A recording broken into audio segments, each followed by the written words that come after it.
नमस्कार दोस्तों, मैं हूं ब्रूनो और ये है मेरा पहला मिनी व्लॉग। सुबह 4 बजे भौंक भौंक के मैंने सारे घर वालों को जगाया।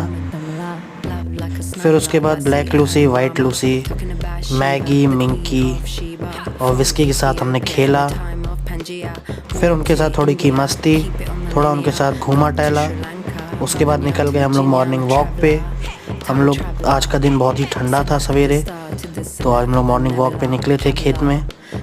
और ठंडा बहुत ज़्यादा होने के कारण मैंने थोड़ा सा रनिंग की। और रनिंग के बाद ठंडे को भगाने के लिए हमने थोड़ी उछल कूद की, मोनू के साथ खेला और फाइनली हमने बोतल को पकड़ लिया। पकड़ने की पूरी कोशिश की और फाइनली हमने बोतल को पकड़ लिया। इसके बाद हमने फिर एक रनिंग फिर की और रनिंग करके मैं बहुत ही ज़्यादा थक गया। और थकने के बाद ये रही मेरी सेल्फ़ी। नमस्कार।